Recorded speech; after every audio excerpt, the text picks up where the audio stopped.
প্রিয় দর্শক, ত্রয়োদশ জাতীয় সংসদ নির্বাচনের ফলাফল গেজেট আকারে প্রকাশের পর দেশের রাজনৈতিক অঙ্গনে শুরু হয়েছে এক নতুন আলোচনা। কারণ স্বাধীনতার পর প্রথমবারের মতো বাংলাদেশ প্রবেশ করতে যাচ্ছে দ্বিকক্ষ বিশিষ্ট সংসদীয় ব্যবস্থায়। এতদিন আমরা এক কক্ষ বিশিষ্ট সংসদ দেখে এসেছি, কিন্তু ২০২৬ সাল থেকে কার্যকর হতে যাচ্ছে নতুন কাঠামো, নিম্নকক্ষ ও উচ্চকক্ষ।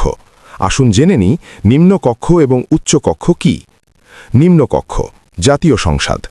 নিম্নকক্ষ অর্থাৎ জাতীয় সংসদ গঠিত হবে জনগণের প্রত্যক্ষ ভোটে নির্বাচিত প্রতিনিধিদের নিয়ে। এটিই হবে রাষ্ট্রের পরিচালনার মূল কেন্দ্রবিন্দু। এখানে থাকবেন ৩০০ জন সরাসরি নির্বাচিত সদস্য, ৫০ জন সংরক্ষিত নারী সদস্য। সবচেয়ে গুরুত্বপূর্ণ বিষয় হল রাষ্ট্রের বাজেট ও অর্থ সংক্রান্ত সব বিল পাশের একছত্র ক্ষমতা থাকবে এই নিম্নকক্ষের হাতে। অর্থাৎ অর্থনৈতিক নীতি নির্ধারণে চূড়ান্ত সিদ্ধান্ত নেবে এই কক্ষই। উচ্চকক্ষ, সিনেট। নিম্নকক্ষের প্রথম অধিবেশন বসার ২১০ দিনের মধ্যে গঠিত হবে উচ্চকক্ষ বা সিনেট। এই কক্ষের সদস্য সংখ্যা হবে ১০০ জন। এটি গঠিত হবে আনুপাতিক প্রতিনিধিত্ব পদ্ধতিতে। অর্থাৎ কোনো দল যদি জাতীয় নির্বাচনে ৪০% ভোট পায়, তবে তারা উচ্চকক্ষে পাবে ৪০টি আসন। উচ্চকক্ষের মূল কাজ হবে নিম্নকক্ষে পাশ হওয়া বিলগুলোকে পুনর্বিচারণা করা। একে বলা হচ্ছে সেকেন্ড থট বা দ্বিতীয় চিন্তার সুযোগ। এতে আইন প্রণয়নে তাড়াহুড়ো কমবে এবং মান উন্নত হবে, এমনটাই বলছেন সংস্কারপন্থীরা। এই পদ্ধতিতে আইন প্রণয়ন প্রক্রিয়া কেমন হবে? দ্বিকক্ষ বিশিষ্ট ব্যবস্থায় অর্থ বিল পাশ করবে শুধুমাত্র নিম্নকক্ষ।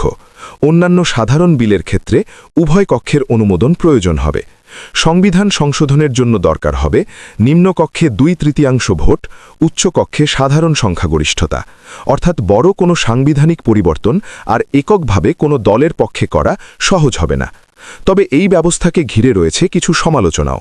প্রথমত, আর্থিক চাপ। নতুন ১০০ জন সদস্য, প্রশাসনিক কাঠামো, ভবন ও পরিচালন ব্যয় সব মিলিয়ে রাষ্ট্রের ওপর বাড়তি ব্যয় চাপবে। দ্বিতীয়ত, বিলম্বের আশঙ্কা।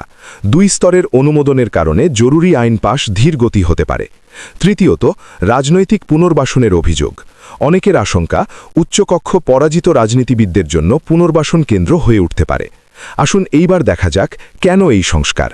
সংস্কার কমিশনের মতে এই নতুন কাঠামো জাতীয় রাজনীতিতে ভারসাম্য সৃষ্টি করবে। এটি চেক অ্যান্ড ব্যালেন্স নিশ্চিত করবে এবং কোনো একক দলের স্বেচ্ছাচারিতা রোধ করবে। বাংলাদেশ কি নতুন এক রাজনৈতিক যুগে প্রবেশ করতে যাচ্ছে? দ্বিকক্ষ বিশিষ্ট সংসদ কি সত্যি স্থিতিশীলতা ও ভারসাম্য আনবে, নাকি তৈরি করবে নতুন জটিলতা? চূড়ান্ত সিদ্ধান্ত এখন জনগণের হাতে।